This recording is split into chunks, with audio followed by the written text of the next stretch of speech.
Bonjour, notre vidéo d'aujourd'hui, c'est sur les études aux États-Unis. Certains d'entre vous nous ont demandé de parler de ça. C'est un très très beau sujet. J'ai beaucoup d'expérience dans ce domaine-là puisque j'ai enseigné et j'enseigne toujours à la fois aux États-Unis et à la fois dans le reste du monde. Ici comme directeur d'établissement, président d'une université et professeur de droit et de finance et d'éthique. Et l'expérience que j'ai eue dans les différents pays, c'est que les études aux États-Unis sont très très supérieures. C'est-à-dire qu'on apprend beaucoup plus de choses. C'est en général plus ludique, plus amusant, moins, j'allais dire, it's not a punishment, c'est-à-dire que dans certains pays, on vous fait souffrir, c'est long, il y a de la punition, il y a des devoirs qui sont lourds, etc. Aux États-Unis, c'est agréable d'étudier, les professeurs ont envie de communiquer aux étudiants leur expérience. Les professeurs sont PhD, Doctor en Business Administration, par exemple, LLM, JD, etc. Donc, ils ont à la fois l'expérience académique du plus haut niveau, sortant des plus grandes universités américaines, Yale, Harvard, Columbia, etc. Et en même temps, ce sont des professionnels de haut niveau qui sont dans la vie quotidienne. C'est-à-dire que, par exemple, un professeur de finance qui est à la fois patron de hedge fund va être en mesure de vous dire toutes les tendances du marché. Alors, ça veut dire quoi? Ça veut dire que si le jour où il fait son cours, il y a eu un incident militaire quelque part à l'autre du monde et que la bourse s'est effondrée et que le Dow Jones a perdu 3000 points, un professeur qui n'est pas en même temps un professionnel de la finance fera son cours en parlant du Dow Jones qui continue à monter. Le professeur qui, lui, est en prise sur Wall Street, commencera son cours en disant c'est une catastrophe et je vais vous expliquer pourquoi, voilà les précédents, etc. Voilà pourquoi les études aux États-Unis, en particulier en général, sont beaucoup plus performantes. On apprend plus, on apprend mieux, on apprend dans de meilleures circonstances, mais on travaille aussi beaucoup plus. Les profs sont excellents, le niveau est excellent, et puis vous avez des diplômes qui sont sans comparaison. Je prends l'exemple, il y en a beaucoup, mais l'exemple du MBA, le Master en Business Administration, c'est un diplôme qui est purement américain. Les autres ont essayé de faire un MBA, et ben non. C'est comme la Tour Eiffel, il y en a une à Paris. Eh bien, si vous avez une Tour Eiffel à Shanghai, si vous avez une Tour Eiffel à Las Vegas, c'est très joli, mais c'est pas la vraie Tour Eiffel. Ben, le MBA, c'est pareil. Aux États-Unis, un MBA, c'est un diplôme difficile.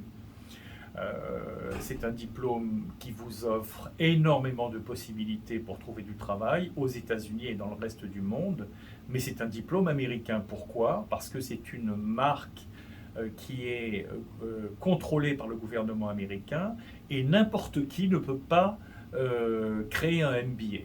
Il faut suivre des règles très particulières et le gouvernement surveille et fixe des guidelines, etc. Alors que dans les autres pays du monde, la plupart d'entre eux, il y a peu de règles ou pas de règles du tout. Donc ils marquent MBA, ça serait comme si c'était un certificat d'études, ça n'a strictement aucune valeur. Alors on passe 2 ans à étudier, on n'apprend pas grand-chose, on dépense une fortune, et puis ça ne sert à rien. Alors qu'un MBA américain, c'est quelque chose. Voilà. Les diplômes américains sont de manière générale beaucoup plus considéré aux États-Unis, mais dans le reste du monde aussi, pour trouver du travail. Et l'employabilité, la marketabilité, c'est-à-dire, c'est des mots, c'est du franglais, c'est que vous allez trouver plus facilement du travail en général. Il y a des exceptions, il n'y a aucune garantie, on ne peut jamais garantir, mais les diplômes américains permettent de trouver de meilleurs jobs, mieux payés, à de plus haut niveau, etc. Alors bien sûr, il y a des exceptions, il y a d'excellentes écoles dans le monde entier, mais ce sont des exceptions concernant, en comparaison, des universités américaines. Et notamment dans une époque comme la nôtre, où se développe le travail, le télétravail, le travail online, un étudiant, par exemple, qui est au Canada, ou qui est au Tchad, ou qui est au Mexique, ou qui est en France, ou qui est aux Philippines, s'il étudie à distance, par exemple, avec un online MBA, aura beaucoup de chances de trouver du travail dans le monde entier. Pourquoi? Parce qu'il va arriver, il va dire j'ai un MBA d'une université américaine. Et donc, depuis Manille ou depuis Paris ou depuis Montréal, il va pouvoir apply for a job, chercher un travail dans le monde entier. Pourquoi? Parce qu'il a un MBA américain. Il y a beaucoup d'autres raisons à choisir de faire ses études aux États-Unis, que ce soit en présentiel ou en ligne. C'est aussi le networking, c'est-à-dire que aux États-Unis, c'est encouragé avec les professeurs, avec les membres de l'université, avec les autres étudiants de faire du networking.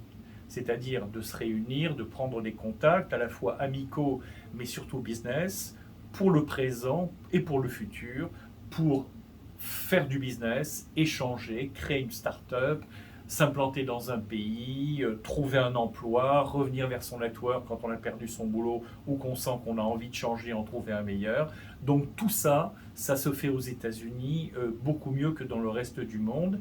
Et c'est pour ça que nous encourageons beaucoup les étudiants à étudier ou faire une partie de leurs études aux États-Unis. En ligne, c'est le plus facile et le moins cher, ou en présentiel s'ils le veulent, ou une combinaison des deux. Ils peuvent venir faire un summer programme aux États-Unis pour prendre un peu la température de ce qui se passe, et puis faire par exemple un MBA online.